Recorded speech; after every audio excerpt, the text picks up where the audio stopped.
Hello and welcome to this festive edition of Harmony 101.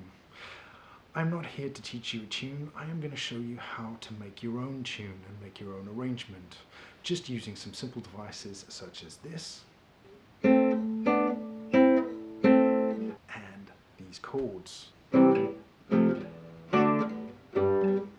From it, you are going to build 4 different versions of a very famous traditional Christmas carol. So let's just dive straight into Christmas Harmony 101 here on Classical Guitar Rocks. Hello and welcome to this festive harmony video. In it, we're going to dive into how you can 1. Learn, 2. Create, and 3. Even improvise over a melody by breaking it down into its barest components and then building it back up again. So the first set of components that you really need to know about are thirds. The melody involved here has a very basic structure that is built around thirds. First chunk is on a C to an A, then D to B, E to C, and then back to C to A. Very, very basic, bottom level. Over the top of that, the composer has layered a very simple melody that does the same thing 3 times, and then on the 4th chunk of information, he does a cadential pattern. So let's take a look at that melody. The melody starts on a C, goes up 1 note, and then down 3. That's it, nothing more, nothing less. Very simple scalar pattern. Then the composer decided to do the same thing again, but moving it up and starting on a new target tone. And then, believe it or not, and you should be able to hear it now, again, third one, new target tone. And then we get the cadential idea.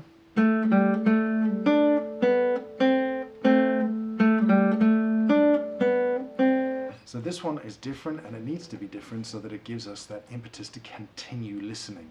And here we have a note below our target tone, and then we have a surround. Note above, note below, onto target. Below, above. So everything is constructed around those target tones. That's very, very simple, and you should now be able to get which festive tune I'm using quite easily. The last little bit of information is they decided to put a pickup in. And then obviously rhythm, which really changes it.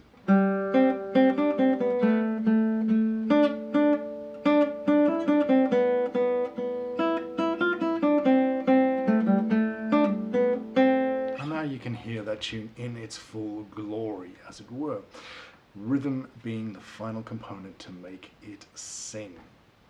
However, because we're classical guitarists, we're able to use the rest of the guitar and our knowledge to start filling in the rest of this melody into an arrangement for ourselves or into a basic arrangement for someone else.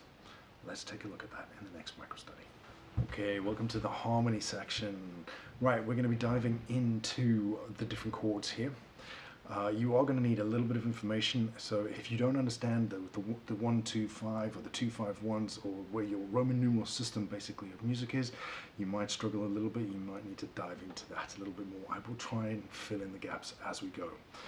Okay, so home key, we're clearly in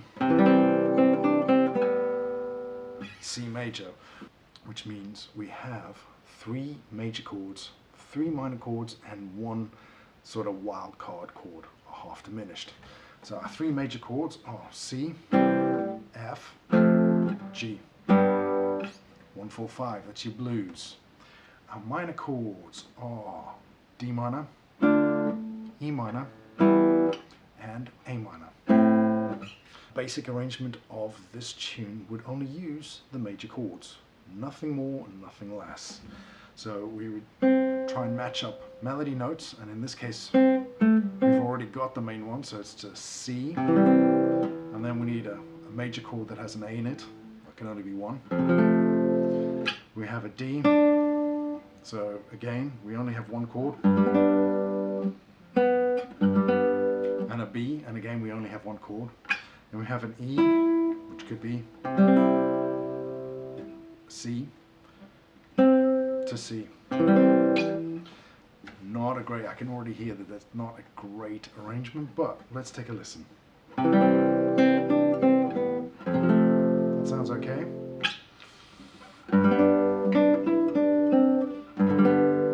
Yeah, it works. And again, C.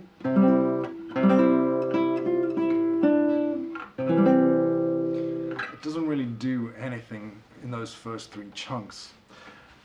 Getting to the cadence, we have, so it could be F, G. That does work, so we've got an, and that's a very good homespun cadence. What would be more interesting and more exciting is if we added the 3 minor chords in, and we'll check that out in the next micro study. Minor chords. Now, you wouldn't necessarily do this, but it's worthwhile thinking through it. Again, using our guide thirds.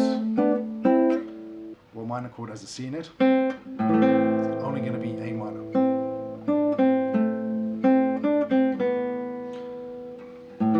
So it stays A minor for that first chunk. So we have a D to a B. So it's D minor.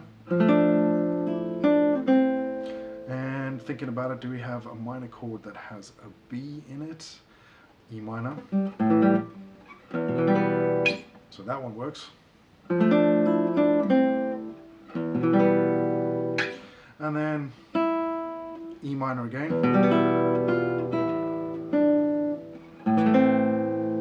And then we're back to our cadence.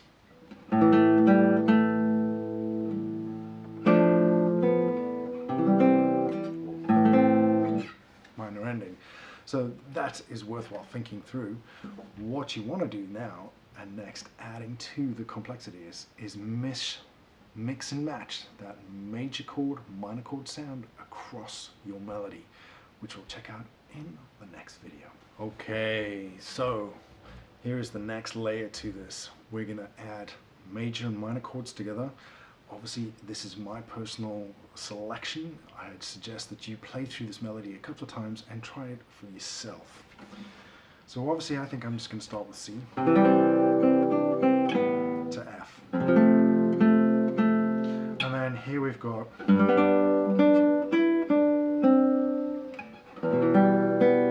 so I've decided to go G, E minor. Now you could stay with the E minor, but I'm going to go A minor to, I'm not too sure if I like that one. Stay on the A. And then here we have D, D,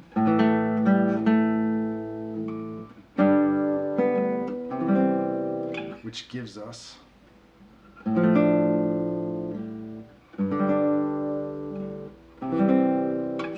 two, 5, 1, a classic cadential ending. 2, 5, 1, D minor. In this case, I'm going to make a G7. Perfect voice leading there. 2, 5, 1. So I'm making sure that my melody and my harmony match there and finish at a nice sounding full stop. However, it is possible to go one step further and step out of the key ever so slightly and put in secondary dominance, which we're going to take a look at. Okay, this is a quick interlude to tell you there are a ton of links available for this video. If you don't understand the harmony, you don't understand what I'm talking about for 251, I'm going to bust it down very quickly, but there are a load of links below this video for you to dive in deeper from my site, Classical Guitar Rock. Welcome to the last level. So this is the last level of arrangement that you're able to do. Well, not able to do that, but you can do. And this is probably more in line and in keeping with a traditional arrangement. So, starting at C again, to F, establishing home key. Then we have, I am going to chuck in a D chord here.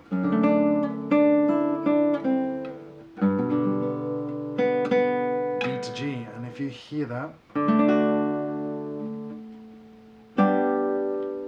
5-1, secondary dominant.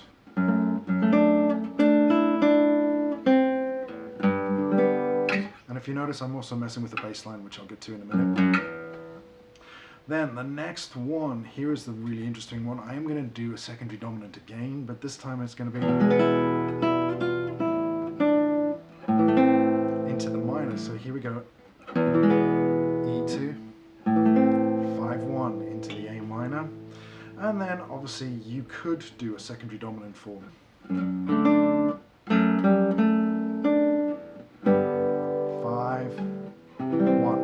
So again, major secondary dominants as opposed to minor ones, which gives it a totally different flavor. Now I'm using voice leading here as well in the bass line, and obviously the melody's written for me, so the voice leading there I don't really need to worry about.